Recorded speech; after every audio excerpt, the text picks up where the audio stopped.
હોસ્ટાઇલ થઈ ગયા હતા. ઘરમાં બધી વસ્તુઓ પછાડવા માંડે, બધું આમ તેમ ફેંકવા માંડે. એને કોઈ સંભાળી શકે એમ જ નહોતું. ઘરના લોકો ત્રાસી ગયા, કારણ કે મારતા, શિક્ષકોને મારતા. તમે તમારી જાતને વ્યક્ત ન કરી શકો ને સૌથી મોટો અભિશાપ છે. વ્યક્ત થઈ શકવું એ સૌથી મોટો માણસ અભિવ્યક્ત નથી થઈ શકતું, એની કેટલી પીડા હોય.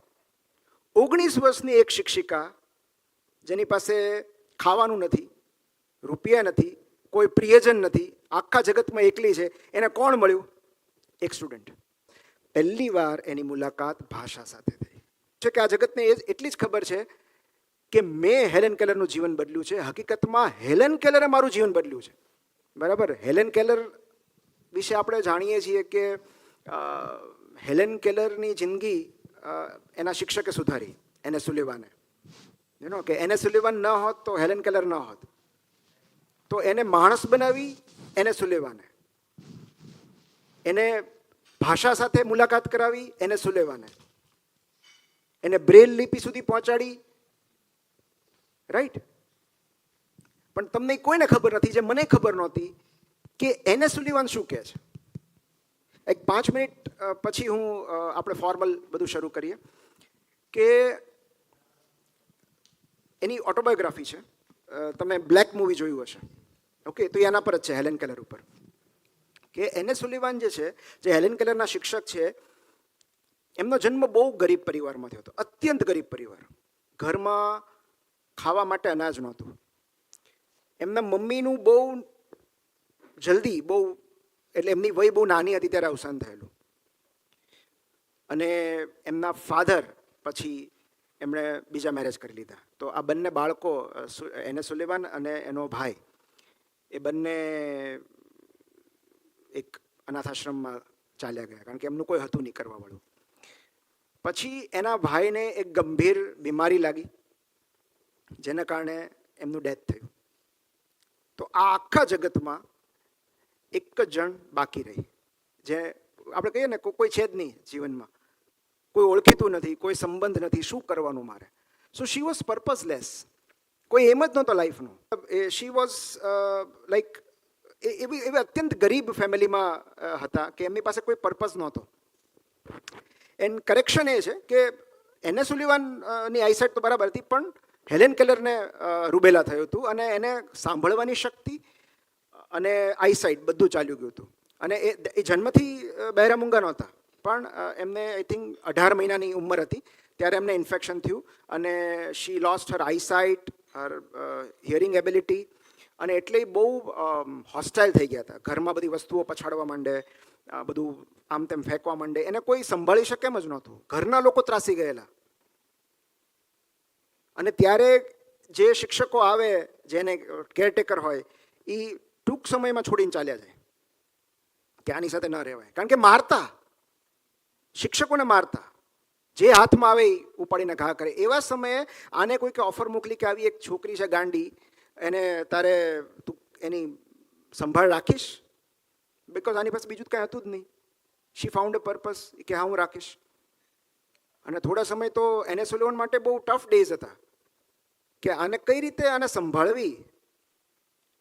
કારણ કે આ સૌથી મોટો અભિશાપ છે ને, એ છે તમે તમારી જાતને વ્યક્ત ન કરી શકો ને સૌથી મોટો અભિશાપ છે. અને એટલે જ વ્યક્ત થઈ શકવું એ સૌથી મોટા આશીર્વાદ છે. Those who can express themselves એ બ્લેસ્ડ છે.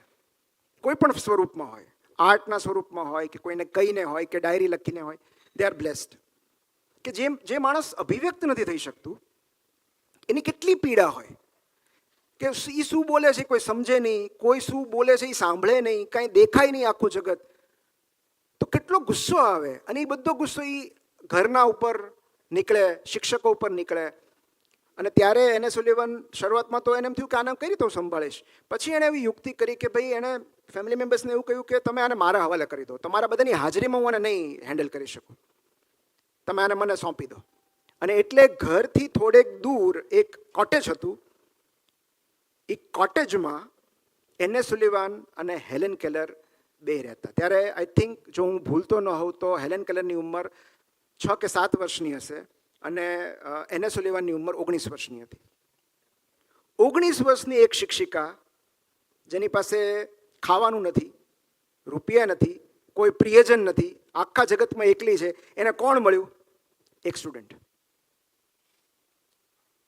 અને એ એને આઇસોલેટ કરી દે છે, આખા ફેમિલીથી આઇસોલેટ કરી દે છે હેલેન કેલરને. અને એકવાર ગાર્ડનમાં ફરતા ફરતા, જેને મિરેકલ મોમેન્ટ કહેવાય છે, એ આવી કે જ્યારે એના હાથ ગંદા થયા હેલેન કેલરના, અને એને ધોડાવવા માટે એને સુલેવાન એને ત્યાં હેન્ડપંપ પાસે લઈ ગઈ, અને એ પોતે હેન્ડપંપ કરે છે.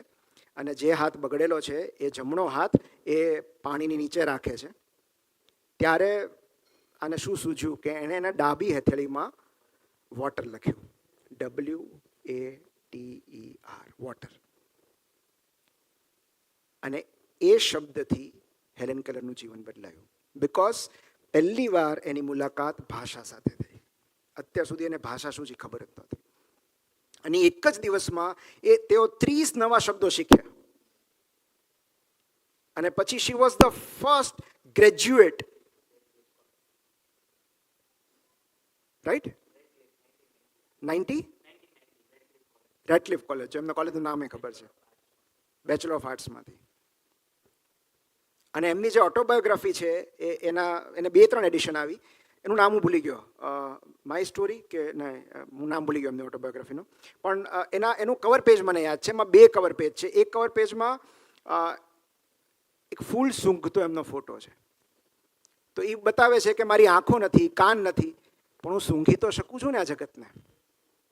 એ એક ઇન્દ્રિય પણ કાફી છે. અને બીજામાં આ જે મિરેકલ મોમેન્ટ છે કે જેમાં એના શિક્ષક હેન્ડપંપ કરતા હોય છે, અને એનો એક હાથ પાણીની નીચે હોય છે, અને બીજા હથેળી પર શિક્ષક લખતા હોય છે વોટર. તો બધાને એટલી જ ખબર છે કે એક શિક્ષકે એની જિંદગી બદલી નાખી. પણ થોડા સમય પહેલાં એક્સિડન્ટલી હું એક આર્ટિકલના સંપર્કમાં આવ્યો જે લખ્યો હતો એને સુલેવાને.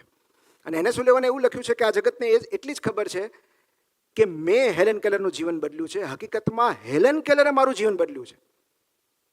જો એ મને સ્ટુડન્ટ ના મળી હોત તો મને જીવવાનો કોઈ પર્પઝ જ નહોતો, મેં આત્મહત્યા કરી લીધી હોત. So sometimes a single student can change your life. શિક્ષક જ જીવન બદલે એવું જરૂર નથી. ક્યારેક વિદ્યાર્થી જીવન બદલતું હોય છે તમારું, કારણ કે તમને એક પર્પઝ લઈને આવે છે. અને એટલે મારે જે કહેવું છે કે મારી જે અંતરયાત્રા છે એમાં કદાચ તમે બધા મને વેગ આપી શકો. યુ કેન ચેન્જ મી. સો આપણને કોઈને ખબર નથી કે કઈ વ્યક્તિના આવવાથી કે હોવાથી આપણામાં બદલાવ આવે છે. તમારી લાઈફમાં કોણ એન્ટર થયું, પછી તમારી લાઈફમાં શું શું બદલાવ આવ્યા, એ આપણે ક્યારેક ઇન્ટ્રોસ્પેક્ટ નથી કરતા કે આ વ્યક્તિ આવીને પછી ઘણું બધું બદલાયું છે. But it does happen. આપણે જેટલા સારા લોકોને મળતા જઈએ છીએ, જેટલા સકારાત્મક લોકોને મળતા જઈએ છીએ, જેટલા પોઝિટિવ લોકોને મળતા જઈએ છીએ, આપણામાં કંઈક નવું ઉમેરાતું જાય છે. So that was the aim behind story Sunday.